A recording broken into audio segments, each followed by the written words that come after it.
on choices and metric of empowerment is no longer an expansion of diverse lifestyles and autonomy and free will as they want to describe. It's now an imposition of expectation and oppressive standard. With closing government question who are benefiting at whose expense under this prevailing feminism standard of empowerment and false expectation. Based on that, I would like to ventilate 3 flashpoints. Number 1, what kind of women are benefiting from overemphasis of choices and who are suffering now? Number 2, the consequence of making choices. What happens to women making choices? What happens to women who are not making choices? All rebuttals to the closing opposition are incorporated. Number 1, what kind of women are benefiting at the current prevailing normative standard, right? We would say the only limited number of affluent women are able to make choices in the first place.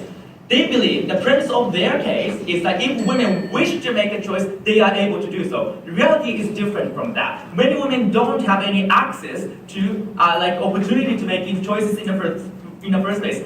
Never mind that not all women have a college degree or skills or literacy or network to find a job and work in a successful field. Never mind that not all women are raised up in affluent communities surrounded by so many attractive choices, right? Their fundamental assumption is that many women are in the status quo are able to make choices because they are sufficiently surrounded by choices in the first place. They have a sufficient capability or capacity to access choices and make what they want. That's not the reality, right? That leads to the direct rebuttal to the closing opposition. They say the participation in a discourse leads to collective empowerment of women, but what kind of discourse, can the poor women who, without any access to education, actually participate in? Many discourse in the status quo is going on in a very sophisticated manner, or intelligent manner, through the editorials, through the news, through the academic sphere, through the debate activities that we are enjoying now. However, Mr. Speaker, the the feminist discourse is monopolized by the limited number of affluent women who are intelligent enough to send information, who have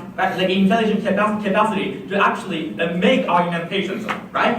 We believe under this kind of monopolistic discourse, the interests of poor women are clouded out. Sometimes the interest for poor women and the interest for the rich women are conflicted. If not conflicting, still different layered, right? Therefore, under the kind of discourse that they describe, is clouding out the interest for the vulnerable, Madam Speaker, ladies and gentlemen. And the dangerous thing that I can explain is that when the limited number of socially successful women who are making choices are highlighted, the public concludes that feminism is, empowering women successfully. That conclusion is biased and dangerous. Therefore, we should not really overemphasize that kind of women who are making choices.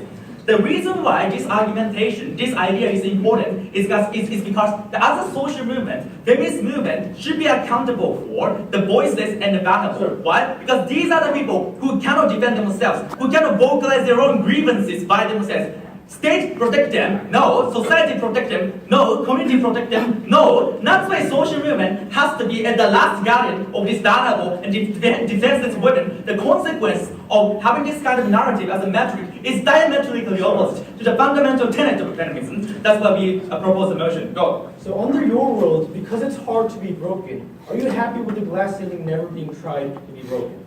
We don't believe, even if it is a dire necessity to combat glass ceiling, it doesn't automatically mean we can use weakened women as a battering ground to generate the collective interest of other types of women. We don't believe the vulnerable women, just because they cannot participate in this kind of active choice vote, they can be used as a battering ground to push another type of interest for another type of woman. You cannot really justify what you're trying to do on your side of the house. Moving on to the final flashpoint, the consequence of making choices. Mr. Speaker, opening opposition took a very paradoxical stance. Not making a choice is also a choice. Engaging with domestic duty and housework is also a choice.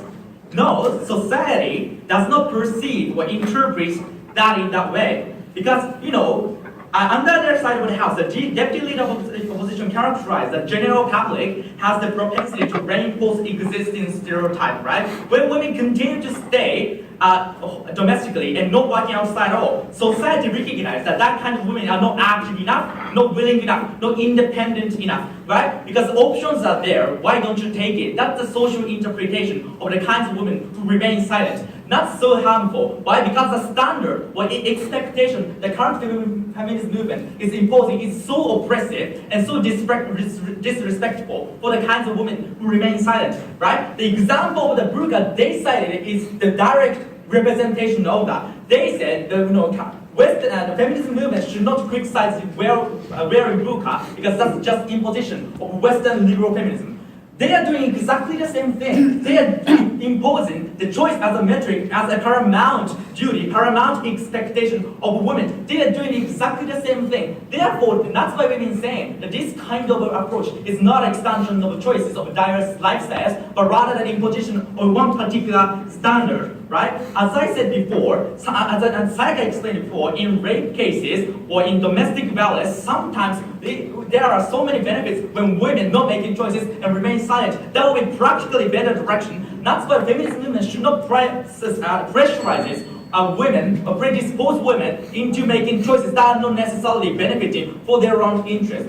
Another example that Sayaka gave is the example of microcredit. When the microcredit spread in developing countries, what happened is there was a huge social pressure against women who are not working at all. Because options are there, why don't you take it? Because there are so many circumstances, women should be working outside, women should be engaging with the work outside. That kind of social stigmatization or social expectation was prevailing. That was harmful, practically. Why? Because the domestic duty remains silent, the women have to work outside. Therefore, women were doubly burdened, right?